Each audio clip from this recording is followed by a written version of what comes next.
Hello everyone, welcome to another University of Windsor Students Take Initiative workshop. My name is Ahmed Rashid and I'm a VP Academic at UWSI. And at the time of this recording, I've just finished the second year of my Biomedical Sciences degree. Now before we begin, I'd like to talk to you a little about what our organization does. We're a university organization aimed at helping students attain fulfilling careers. We host a series of workshops and events on topics that are essential for high school students to succeed. All of us were in your position not too long ago, so we want to help you and share our personal experiences. Today's workshop is going to be Experiential Learning 2, Taking Advantage of Your Experiences. And before we begin the session, I'd like to go over the learning goals.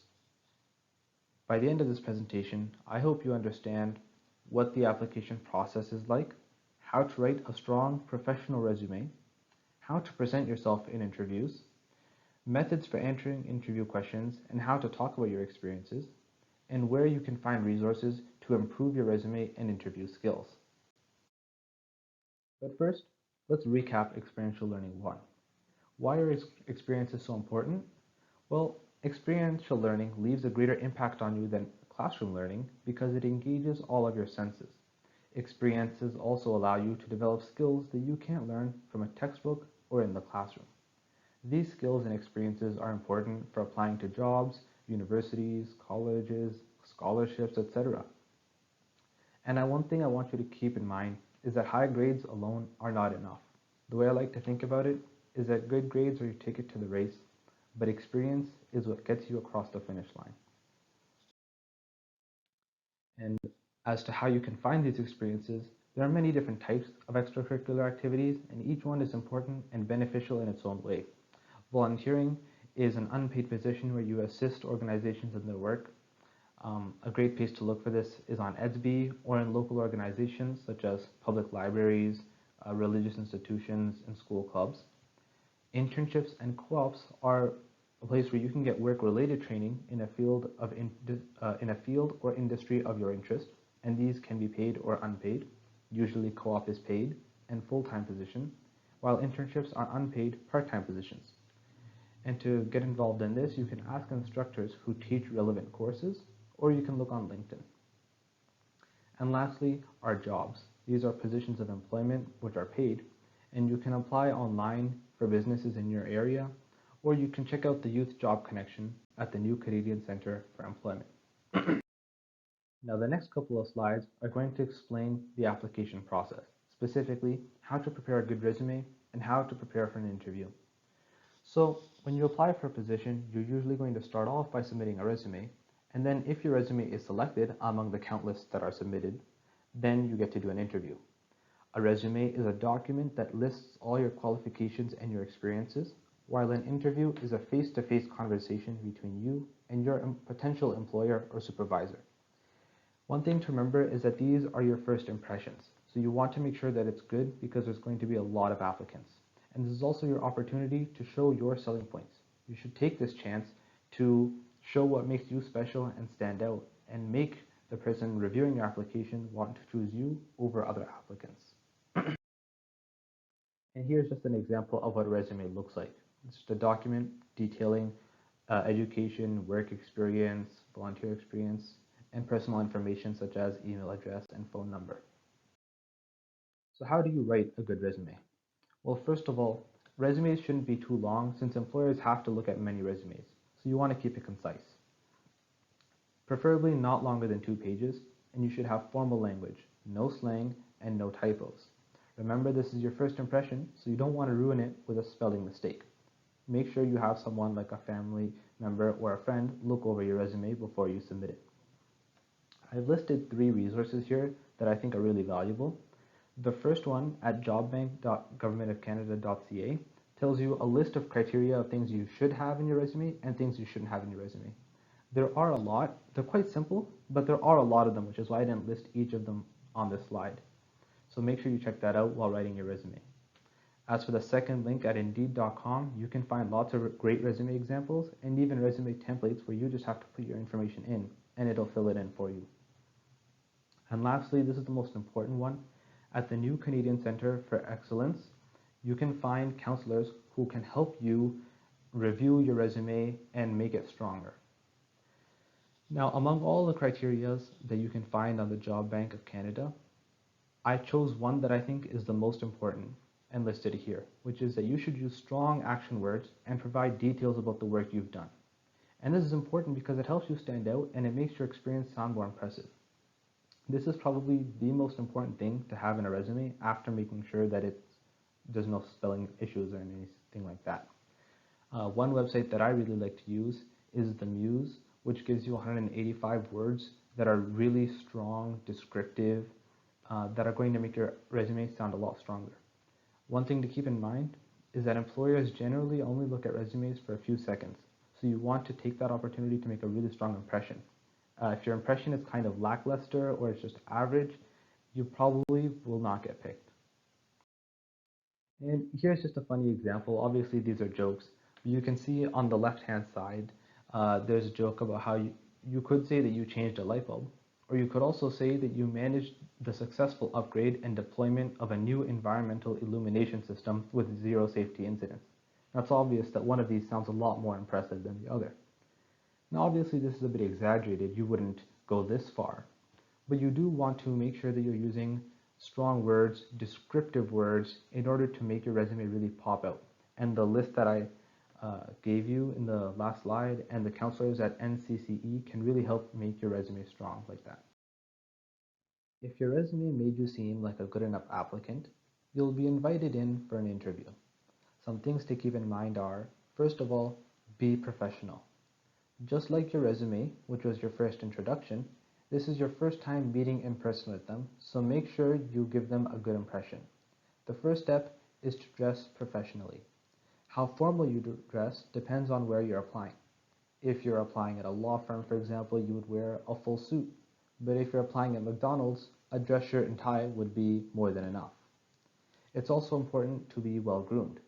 This usually depends on where you're applying, and it's also usually fine to have a beard, but it must be well kept, neat, and clean. Same thing with haircuts. If it's neat, then you're probably fine. And a special note about tattoos.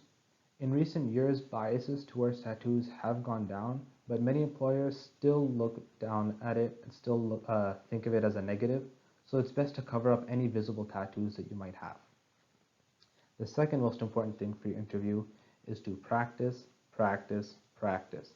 It's very important that you practice with a family member or a friend, even with a stuffed animal. I'm telling you, you can't just think about the answers in your head. It's not enough. You actually have to practice speaking loudly, using your hand gestures, practice the tone that you're going to use. You have to practice as if it's the real thing. And what this is going to do is it's going to make you more confident and comfortable for when you're actually in the interview. And a great resource that I would recommend to you is, once again, the New Canadian Centre for Excellence.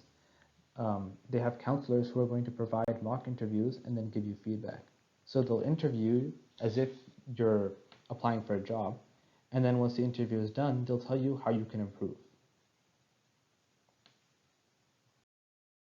And you can see here's an example of what business casual versus business professional outfits would look like. Now, how do you prepare for an interview? Well, the first step is to research the organization you're applying to. You want to make yourself look like the perfect fit. So look at their social media, look at their company website, learn about what kind of skills they value, learn about what kind of work culture they have. Once you have an idea of what they're looking for, you can focus on those aspects in the interview to make yourself seem like the perfect candidate. Secondly, the person interviewing you will probably refer to your resume and ask a lot of questions about the skills and experience that you've listed there. So you should know these very well. Make sure to know those like the back of your hand, and even bring your resume with you so that you are able to refer to it during the interview. Next is that you should probably prepare answers to common interview questions beforehand. You know, there are some questions that always get asked, like, tell us about your biggest weakness, tell us about your biggest strength, a time when you overcame an obstacle, or why should we hire you? Since these are almost always going to be asked, you should have an answer pre-planned so that you can give a really strong answer right out of the gate. And one thing you can do is you can even Google these questions beforehand to see examples of what a strong answer would look like. And lastly, at the end of the interview, you will probably be asked if you have any questions. And it's really important that you have prepared some questions about the company or the university or whatever you're applying for the interviewer. Because asking the interviewer relevant questions shows that you are knowledgeable about the company or program and that you are actually interested in working there or studying there. And it really helps you stand out among the crowd. Now, when it comes to answering interview questions, the method that I like to use is the STAR method, which stands for situation, task, action, and result. And this is a really good method when you're asked a question about your experiences. These kinds of questions usually start with, tell me about a time when you blank. And so in the first part, in the situation, you want to give the background information and set the scene. In the task portion, you want to describe what it is you set out to do. What was your task? And in the action portion, you want to explain how it was you completed that task. What steps did you take? What exactly did you do? This is the most important part of your answer, so it's very important that you are specific and detailed here. And lastly is the result. What was the outcome? What did you learn? How did you grow from this experience? And an example of this would be, let's say you used to be a manager at some fast food restaurant where during rush hour, things would get very hectic, and if even one person didn't show up for their shift, a lot of people's orders would go unfulfilled. Okay? So you're asked a question, tell me about a time when you overcame an obstacle. You might start off by describing the situation that you were a manager at the restaurant, so on and so forth. You might describe your task, what it is you set out to do. Maybe you set out to make a better scheduling system. Then in the action portion, you would explain exactly how it was that you implemented that scheduling system. What did you do? Maybe you rewarded people who filled in during rush hour. It's important to be as specific and detailed as possible. And then lastly, in the result, you would explain how your actions helped the business, helped the employees, helped the consumers get their food on time, and what you learned from the experience.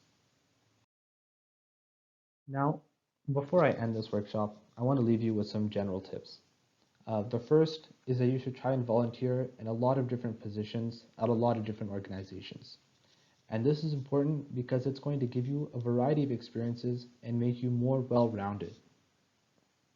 Second of all, if you ever leave an organization, try to stay in touch. And you can do that by following them on social media, sharing and commenting on their posts. Personally, what I like to do is I like to return and volunteer for an event once every couple of months so that they still remember who I am. And this is really important for networking and getting references. Now, I know returning every couple of months isn't always possible. Like if you left a job, you can't just go back.